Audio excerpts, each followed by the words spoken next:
Hello student, good evening, welcome back. So our question is, Ramesh borrowed some money and agreed to pay off by paying 4,565 at the end of the first year and rupees 6,534 at the end of the second year. If the rate of compound interest, देखो यहाँ rate of compound interest दिया हुआ है, ठीक है। तो अब देखो सिंपल सा यहाँ बोलता है फर्स्ट ईयर में ये कितना पेमेंट कर रहा है, फर्स्ट ईयर में ये पेमेंट कर रहा है 4,565, ठीक है। तो कुछ प्रिंसिपल होगा, ठीक है। प्रिंसिपल अब इसको दे दिया है, ये फर्स्ट ईयर में दे रहा है 4,565। तो ये जो अमाउंट दिया हुआ है, मतलब ये जो दिया अमाउंट, इसमें एक साल में दे रहा, तो सिंपल सा बात है, इसमें इंटरेस्ट कितने साल का लगेगा, एक साल का। तो एक साल का इंटरेस्ट 10% के हिसाब से 10% ही हो गया CI में, ठीक है। फिर सेकेंड ईयर में अगर दे रहे हैं कुछ पैसा, तो इसमें 2 साल का लगा होगा। तो 10% के हिसाब से 2 साल में क्या होता है, तो हम लोग पढ़े ना, 10 + 10 इंटू 10/100, ठीक है। तो ये कितना आ जाए, ये आ जाए 10 + 10 20, और यहाँ से आ जाएगा 21%, ठीक है। ये डायरेक्ट ऐसे ही मन में ही कैलकुलेट हो जाएगा, 21% इंक्रीज होगा, ठीक है। तो ये मान लेते हैं, पहले जो इसको दो प्रिंसिपल में बांट देते हैं, ठीक है, P1 और P2 में। तो फर्स्ट वाले प्रिंसिपल में लगता है 10% जो एक साल में दे रहा है, और सेकेंड वाले प्रिंसिपल में लगता है 21%, क्योंकि ये 10-10 का 2 सक्सेसिव ईयर हो गया, ठीक है। और ये कितना अमाउंट बनता है, ये बनता है 6,534, जो कि यहाँ दिया हुआ है, ठीक है। ये एक्चुअल में एक ही प्रिंसिपल है, लेकिन हम उसको तोड़ रहे हैं। क्यों तोड़ रहे हैं, क्योंकि ये कुछ अमाउंट ये एक साल में दे रहा है। तो सिंपल सा बात है कि वो ये जो प्रिंसिपल है, इसमें कुछ अलग रेट लगा होगा, इसमें 10 ही % का लगा होगा, और ये इसमें 10 नहीं 21% का लगेगा, क्योंकि 10-10 2 साल हो गया ना, और 10-10 2 साल क्या हो जाएगा सक्सेसिव, 10 + 10 + 10 इंटू 10/100, ठीक है।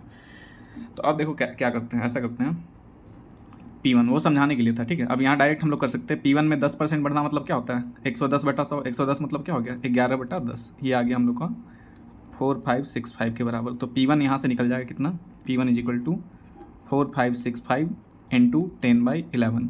तो 11 से कट जाएगा, 11 4 = 44, 11 1 = 11, 11 5 = 55, ये आ गया 4150। कितना आ गया ये, 4150, ठीक है। ये प्रिंसिपल 1 आ गया P1। अब उसी तरह से P2 देखें, तो P2 में लग रहा है कितना, 21%। तो 21% क्या हो जाएगा 21% 100 में बढ़ रहा ना, तो 121/100, यहाँ क्या था 110/100 था, 0 कट गया था, ठीक है। तो P2 में हम लोग का लग रहा है 21% का। तो ये कितना बन जा रहा है, ये बन रहा था 6,000, कितना दिया हुआ था 6,534 दिया हुआ था। तो यहाँ से हम लोग P2 निकाल लेंगे। P2 क्या आ जाए हम लोग का 6,534 इंटू 100/121। अब ये 11 से कटे, 11 11 = 121, 11 5 = 55, 103, 11 9 = 99, 594। फिर 11 से कटेगा दोबारा, 11 1 = 11, 11 5 = 55, 11 4 = 44। तो ये आ गया 5400। ये कितना आ जा रहा है हम लोग का 5400। तो दोनों दो प्रिंसिपल में तोड़ दिया था, और दोनों प्रिंसिपल निकल गया।